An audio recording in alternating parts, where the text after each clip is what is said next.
നിങ്ങൾ കണ്ടുകൊണ്ടിരിക്കുന്നത് ജോസ് മോൻസ് ക്ലിക്സ്. നമ്മുടെ കപ്പലിപ്പം സ്പെയിനിലെ ബാഴ്സലോണ തുറമുഖത്ത് എത്തിച്ചേർന്നിരിക്കുകയാണ്. അവിടെ ചെന്നപ്പോൾ തന്നെ നമ്മുടെ കപ്പലിൻ്റെ പുറകിലത്തെ സ്റ്റേൺ ഡോർ തുറന്നു കൊടുത്തു.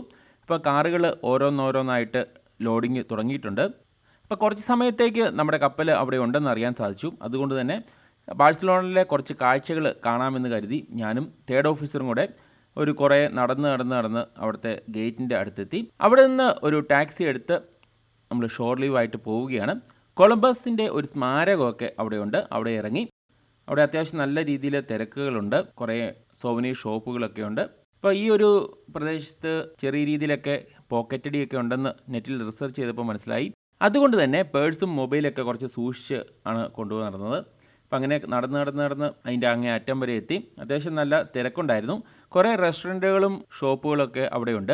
ഈറോടെക് മ്യൂസിയത്തിലെ ചേച്ചി അവിടെ ആൾക്കാരെയൊക്കെ അകത്തോട്ട് വിളിച്ചുകൊണ്ടിരിക്കുകയാണ്. ചെറിയൊരു ടിക്കറ്റ് എടുത്ത് വേണം അകത്ത് കയറാൻ.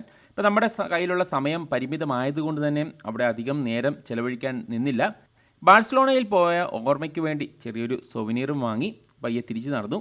മർച്ചൻ്റ് നേവിയിൽ ജോയിൻ ചെയ്യാൻ ആഗ്രഹിക്കുന്ന പിള്ളേരുടെ ഏറ്റവും വലിയ സ്വപ്നം ഫ്രീ ആയിട്ട് ലോകം ചുറ്റുക എന്നുള്ളതാണ്. എന്നാൽ ചില തുറമുഖങ്ങളൊക്കെ ടൗണിൽ നിന്നൊക്കെ ഒത്തിരി മാറിയായിരിക്കും. അതുപോലെ തന്നെ കപ്പൽ ആ ഒരു തുറമുഖത്ത് എത്ര നേരം നിൽക്കുന്നു എന്നുള്ളതിനെയൊക്കെ ആശ്രയിച്ചിരിക്കും പുറത്തു പോകുന്ന കാര്യങ്ങളൊക്കെ. അതുകൊണ്ട് പല തുറമുഖത്തും നമുക്ക് പുറത്തു പോകാൻ പലപ്പോഴും സാധിക്കാറില്ല. ലോകം ചുറ്റാമെന്നുള്ള സ്വപ്നങ്ങൾ കൊണ്ട് മാത്രം കപ്പലിൽ കയറാൻ ആഗ്രഹിക്കുന്നവർ ചിലപ്പോൾ നിരാശപ്പെട്ടേക്കാം. ഇപ്പോൾ നമ്മുടെ എൻട്രൻസിൽ പ്രകടിപ്പിക്കാൻ നിൽക്കുന്ന പുള്ളി ഇടയ്ക്കിടയ്ക്ക് ശബ്ദമൊക്കെ കേൾപ്പിക്കുന്നുണ്ട്. അപ്പോൾ അവിടെ നിന്ന് ഒരു ടാക്സി എടുത്ത് അടുത്തൊരു സ്ഥലത്തേക്ക് പോയി.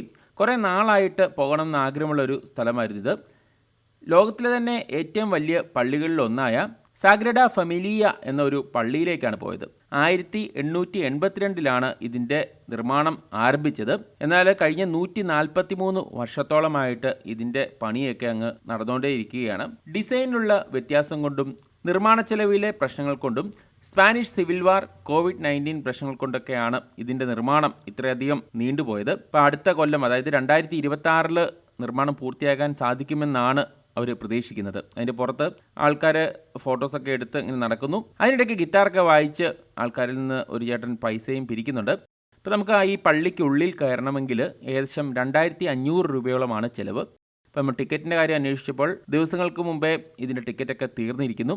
ഇപ്പോൾ നമ്മുടെ കപ്പൽ ഏകദേശം 6 തൊട്ട് 7 മണിക്കൂർ വരെ മാത്രമേ ഉള്ളൂ അവിടെ ഉള്ളെന്ന് അറിയാൻ സാധിച്ചത്. അതുകൊണ്ട് തന്നെ അധികം നമുക്ക് സമയം ചെലവഴിക്കാനില്ല. എല്ലാം പെട്ടെന്ന് കണ്ട് തിരിച്ച് കപ്പലിൽ പോകേണ്ടതുണ്ട്. ബാഴ്സലോണ ചുറ്റിക്കറങ്ങാനായിട്ട് ഓപ്പൺ ബസ്സുകളൊക്കെ അതിലൂടെ നടപ്പുണ്ട്. എന്തായാലും ബാഴ്സലോണയിൽ നിന്ന് പോകുന്നതിന് മുമ്പ് കുറച്ച് ചിക്കനും ഫ്രൈസും വെള്ളമൊക്കെ കുടിച്ച് പോകാമെന്ന് കരുതി. കപ്പലിലെ കാർഗോ ഓപ്പറേഷൻസ്, അതായത് നമ്മുടെ കാർ ലോഡിംഗ് ഒക്കെ തീരുന്നതിന് മുമ്പായിട്ട് എത്തിച്ചേരേണ്ടതുണ്ട്. അപ്പോൾ അതെല്ലാം കഴിഞ്ഞതിന് ശേഷം 1-2 മണിക്കൂറിനുള്ളിൽ കപ്പൽ തുറമുഖം വിടുന്നതാണ്. അതുകൊണ്ട് തന്നെ എത്രയും പെട്ടെന്ന് അടുത്ത ടാക്സി എടുത്ത് നേരെ കപ്പലിനെ ലക്ഷ്യമാക്കി പോയി. അവിടെ ചെന്നപ്പോഴത്തേക്കും നമ്മൾ നേരത്തെ കണ്ട ആ കാറുകളൊക്കെ നല്ല സ്പീഡിൽ ലോഡിങ് നടപ്പുണ്ട്. ഏകദേശം 30ഓളം ഡ്രൈവർമാരുണ്ട്. അതുകൊണ്ട് തന്നെ ഒരു പ്രാവശ്യം 30 കാറുകളാണ് കപ്പലിലേക്ക് വന്നു കയറുന്നത്. ഉടനെ തന്നെ അടുത്ത ചെറിയൊരു വാഹനത്തിൽ ഇവരെയെല്ലാം അടുത്ത യാർഡിലേക്ക് കൊണ്ടുപോകും. വീണ്ടും അടുത്ത 30 കാറുകൾ കൊണ്ടുവരും. നല്ല എക്സ്പേർട്ടായ ലേഡീസും ഡ്രൈവർമാരിൽ ഉൾപ്പെടുന്നുണ്ട്. അങ്ങനെ ഒരു 5 മണിക്കൂറുകൾ കൊണ്ട് 927 കാറുകളാണ് അവർ ലോഡ് ചെയ്ത് വെച്ചത്. അപ്പോൾ നമ്മളതിന് ശേഷം നമ്മളതിനെല്ലാം നല്ല രീതിയിൽ കാർ ബെൽറ്റ് ഉപയോഗിച്ച് കപ്പലുമായിട്ട് ബന്ധിപ്പിച്ച് കഴിഞ്ഞതിന് ശേഷമാണ് നമുക്ക് കപ്പൽ തുറമുഖം വിടാൻ സാധിക്കത്തുള്ളൂ. 7 മണിക്ക് ശേഷമാണ് ഞാൻ തിരിച്ചെത്തിയത്. അതുകൊണ്ട് തന്നെ ഡിന്നർ നമ്മുടെ ജനറൽ സ്റ്റീവേർഡ് അവിടെ പാക്ക് ചെയ്ത് വെച്ചിട്ടുണ്ടായിരുന്നു. അപ്പോൾ അതെല്ലാം കഴിച്ചതിന് ശേഷം കപ്പലുമായിട്ട് അടുത്ത തുറമുഖം ലക്ഷ്യമാക്കി പോകേണ്ടതിനുള്ള ഒരുക്കങ്ങളൊക്കെ ആരംഭിച്ചു. അങ്ങനെ രാത്രിയോടുകൂടി കപ്പൽ തുറമുഖം വിട്ടു. ഈ വീഡിയോ നിങ്ങൾക്ക് എല്ലാവർക്കും ഇഷ്ടമായെന്ന് കരുതുന്നു. മറ്റൊരു വീഡിയോ ആയിട്ട് കാണുന്നവരിക്കും stay tuned, stay safe. Thank U.